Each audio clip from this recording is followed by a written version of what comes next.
নমস্কার, বাংলা টাইমস নিউজে আপনাদের স্বাগত।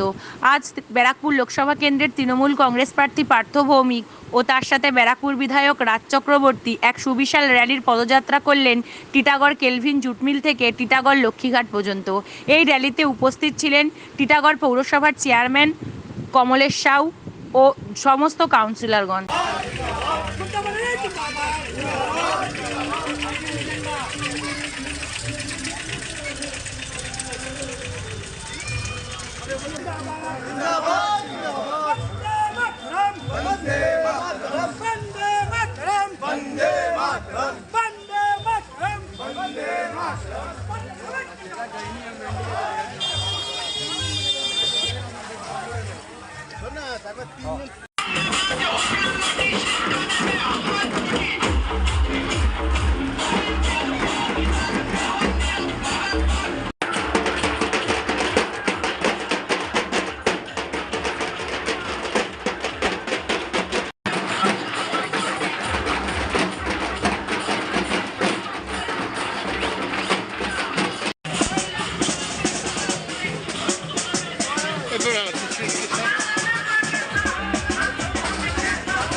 হাতটা নিচে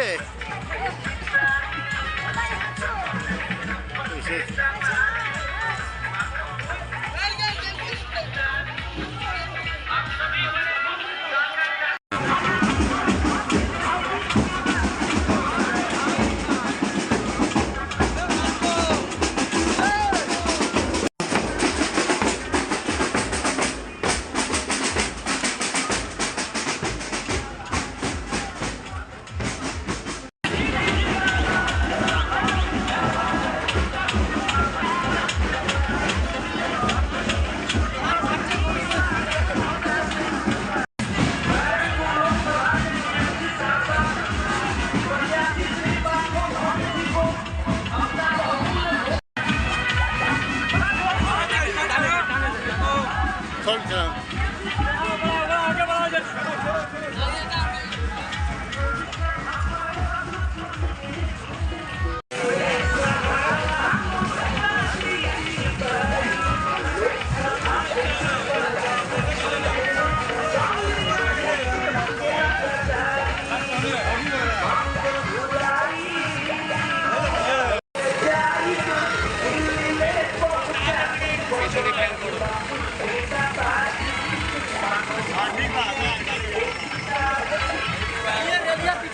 चलिए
देखिए देखो खोले नहीं खोले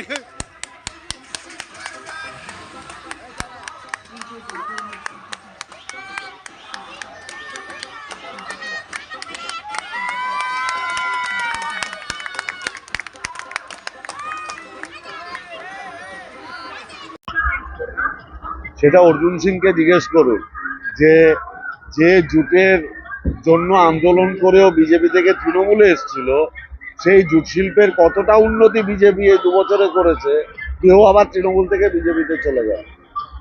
এখানে বিজেপি সরকার পলি ইন্ডাস্ট্রিকে ইন্ট্রোডিউস করছে, জুট শিল্প ঢুকছে, জুট শিল্পকে খুন করছে বিজেপির সরকার। যে জুট শিল্পের কথা বলে অর্জুন সিং বিজেপি থেকে তৃণমূলে এসেছিল, এই 2 বছরে সেই জুট শিল্পের কতটুকু উন্নতি হলো যে উনি আবার তৃণমূল থেকে বিজেপিতে চলে গেল। মমতা বন্দ্যোপাধ্যায় প্রথম যখন এমপি হন, তখন তৎকালীন শিল্পমন্ত্রী বেঙ্গল রায়ের ঘরের সামনে ধর্ণা দিয়েছিলেন এই জুট শিল্পকে বাঁচানোর জন্য। আমি মমতা ব্যানার্জির দেখানো পথে সেই আন্দোলনকে জারি রাখবো। অর্জুন সিং বলছেন আপনি যে ট্রেনে প্রচার করেছেন সেই ট্রেন নৈহাটি থেকে শিয়ালদা পর্যন্ত যায়, দিল্লি যায় না, আবার নৈহাটিতেই ব্যাক করে ফিরতে হয়। মানুষ আমাকে কোথায় পৌঁছে দেবে সেটা মানুষ জানে, মানুষ আমাকে কোথায় পৌঁছে দেবে সেটা মানুষ জানে। ট্রেনের একটা নির্দিষ্ট জায়গা থাকে, ট্রেন সেই জায়গাতেই যায়। আর ওনার মাথায় সবসময় নিজের স্বার্থে দিল্লি ঘুরছে, ওই জন্য উনি সবকিছুতে দিল্লি দেখে।